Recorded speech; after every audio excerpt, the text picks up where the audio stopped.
Yes, now over to our captain, Harish Garu. Thank you.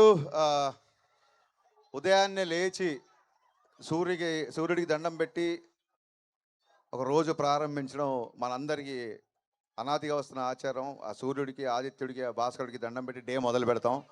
ఈ cinema promotions అంతే ఎనర్జీతో, అంతే పవిత్రంగా, అంతే ఇష్టంగా ఆదిత్య అంబియన్స్ నుంచి మొదలెట్టడం very very very very very happy. Aditya vibe, Aditya ambience అదిరిపోయింది. Thank you guys.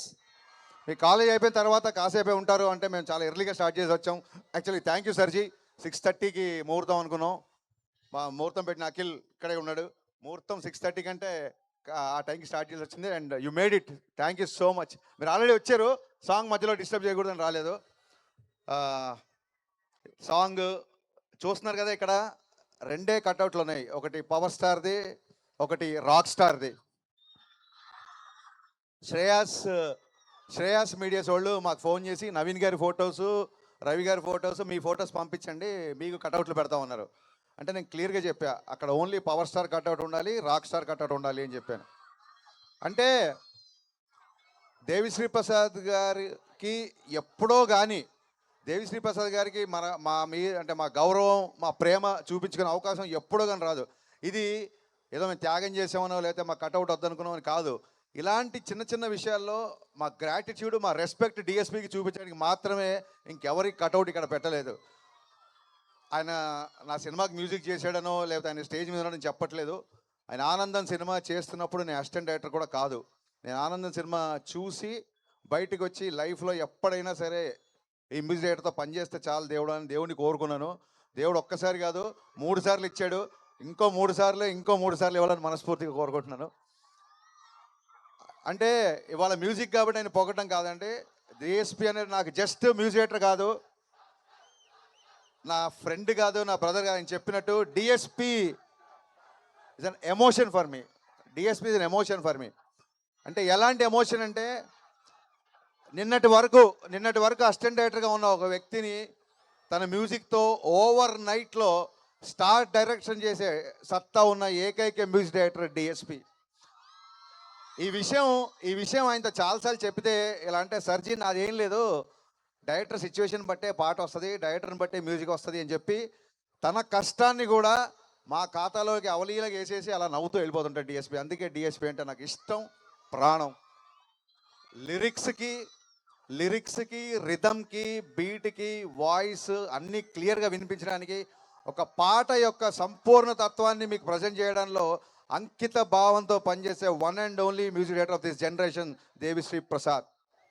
సర్జీ పొగటం కాదు సర్జీ, తన గురించి తనకు తెలియదు. ఏదైనా చిన్న ట్యూన్ ఏదైనా యాడ్ చేయాలన్నా, సర్జీ ఇక్కడ ఒక ట్రంపెట్ వేద్దాం అనుకుంటున్నా, ఇక్కడ ఏదైనా తబలా అయినా అని చెప్తే ఫోన్ చేస్తాడు. ఏంటంటే సర్జీ అసలు మీరు పర్మిషన్ అడుగుతారు ఏంటి, మీరు ఎవరు, మీరు India's number 1 music director, Pushpa 2 తర్వాత 5 బిలియన్ వ్యూస్ 5 బిలియన్ ఏంటి ఇంప్రెషన్స్ ఉన్న ఆల్బమ్ చేసిన వ్యక్తి ఇక్కడ ఇది యాడ్ చేయొచ్చా, అక్కడ చేయొచ్చా అని చెప్పి మళ్ళీ ఫస్ట్ సినిమాకి పనిచేసినట్టు పనిచేస్తుంటే ఆ వ్యక్తికి సాష్టాంగ నమస్కారం చేయకుండా ఇంకేం చేయగలుగుతాం. సర్జీ I love you so much. ఇంతకంటే మీ గురించి నాకు ఇంకా చాలా చెప్పాలని ఉంది. But సర్జీ truly honored to be associated with you for the third time and looking forward for many more times. Next ఈ సినిమా ఇందాక మీరు చూసిన సాంగ్ అంత గ్రాండ్గా రావడానికి కానీ, నేను అనుకున్న దానికంటే నాకు ఎక్కువ ఇచ్చే నిర్మాతలు మా నవీన్ ఎర్నేని గారు, రవిశంకర్ గారు. నిజంగా చెప్తానండి, వాళ్ళిద్దరు లేకపోతే ఈ సినిమా లేదు, నేను లేను. పాండమిక్లో నేను ఆ టాపిక్ మళ్ళీ వస్తాను. వీళ్ళిద్దరు సపోర్ట్ ఎంతగా ఉంటుందంటే, ఏదైనా చేద్దాము అంటే ఎంత అవుద్దండి అని అంటారు తప్ప అంతెందుకు అవుద్దండి అని ఏ రోజు అనలేదు. ఒక ఫ్యామిలీలో అమ్మ గారాబం చేస్తే నాన్న స్ట్రిక్ట్గా ఉంటాడు, నాన్న గారాబం చేస్తే అమ్మ స్ట్రిక్ట్గా ఉంటుంది. అప్పుడే ఆ ఫ్యామిలీ, ఆ కుటుంబం బ్యాలెన్స్గా ఉంటుంది. అలాగా నవీన్ గారు డైరెక్టర్స్ అందరినీ ప్యాంపర్ చేస్తుంటారు, మా రవి గారు ఫాదర్ లాగా చాలా స్ట్రిక్ట్గా ఉంటారు. బట్ అలాగని చెప్పి ఎవరిని వదలరు, మాతో ట్రావెల్ అవుతుంటారు. ఇవాళ ఈ ప్రోగ్రామ్ మొత్తం బ్యాక్ ఎండ్లో ఉండే అంతా ఆయన అబ్జర్వేషన్లో జరుగుతుంది. రవి గారు ఇక్కడ ఉంటే ఇంకా బాగుండేది. వాళ్ళిద్దరూ అంత బ్యాలెన్స్డ్గా ఉన్నారు కాబట్టే రంగస్థలాలు కొట్టినా, పుష్పాలు కొట్టినా ఏ రోజు ఒక మాట ఎక్కువ మాట్లాడలేదు. అలాగే 1-2 సినిమాలు డిసప్పాయింట్ చేసి ఫ్లాపులు వచ్చినా ఏ రోజు ధైర్యాన్ని కోల్పోలేదు. అంత ప్రెజెన్స్ ఆఫ్ మైండ్, అంత స్థితప్రజ్ఞత ఉంది కాబట్టే మైత్రి సంస్థ ఇవాళ ఇండియాలోనే #1 ప్రొడక్షన్ హౌస్గా నిలబడింది. సార్ నవీన్ గారు, మీ బ్యానర్లో పనిచేయడం నాకే కాదు ఏ డైరెక్టర్కైనా మైత్రి మూవీస్లో పనిచేయడం అనేది ఒక ఒక వరం. ఇలాంటి ప్రొడ్యూసర్లు దొరకడం అనేది నిజంగా అదృష్టం. ఇది మనస్ఫూర్తిగా పూజ సుకృతం అని చెప్తున్నాను. ఇంత సపోర్ట్ చేసే ప్రొడ్యూసర్లను ఎప్పుడు చూడలేదు. ఎందుకు ఇంత చెప్పాల్సి వస్తుందంటే, ఒక విషయం చెప్పాలి మీకు. ఇది కన్ఫెషన్ అనుకోండి లేదా క్లారిటీ అనుకోండి. బయట చాలా ఈ సినిమా మీద చాలా రకాల ఆర్టికల్స్, చాలా రకాల వెబ్సైట్ల మీద, చాలా వెబ్సైట్లలో లేదా మీడియాలో, ఎలక్ట్రిక్ ఛానల్ అన్నిట్లలో కొన్ని రూమర్లు అయితే వచ్చు, కొన్ని వాళ్ళు వాస్తవాలు అనుకుని రాసిండి అయితే చాలా జరిగినాయి. అందరు రాసిందంటే సినిమా పవన్ కళ్యాణ్ గారి వల్ల లేట్ అయింది అని చెప్పి చాలామంది రాశారు. ఇవాళ నేను ఇక్కడ ఈ ఆదిత్య కాలేజ్ వేదిక చెప్పగలుగుతున్నానండి. మళ్ళీ ఒకసారి అందరికీ క్లారిఫై చేస్తున్నా, ఈ సినిమా పవన్ కళ్యాణ్ గారి వలన ఏ మాత్రం ఆలస్యం అవ్వలేదు, అస్సలు అవ్వలేదు. ఫస్ట్ ఒక కథ అనుకున్నాం.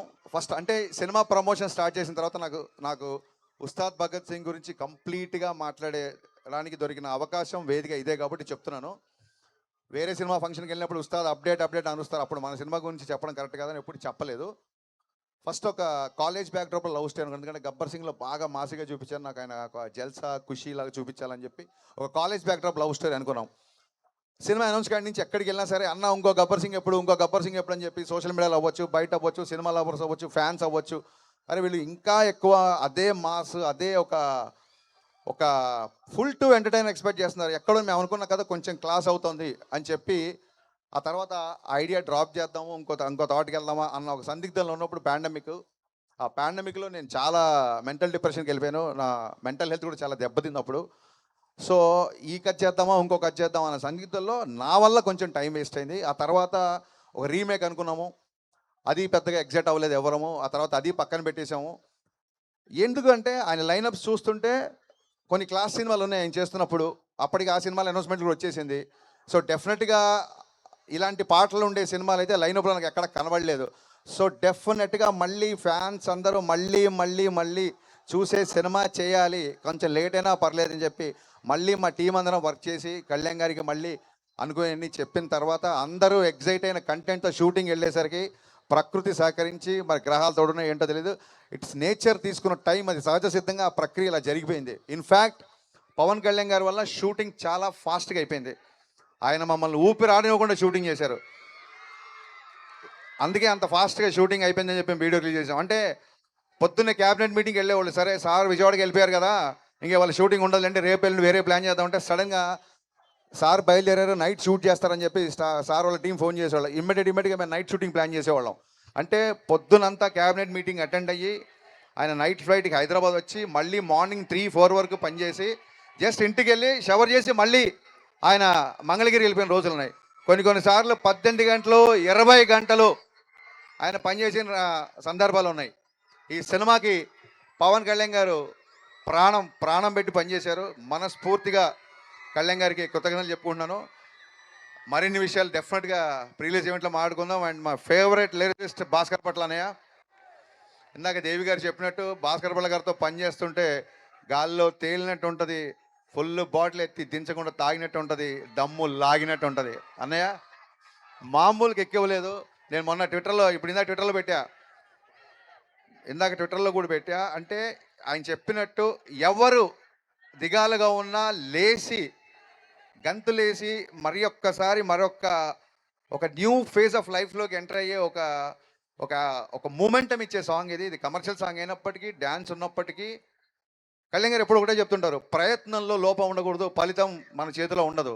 ప్రయత్నంలో ఎప్పుడూ లోపం ఉండకూడదు.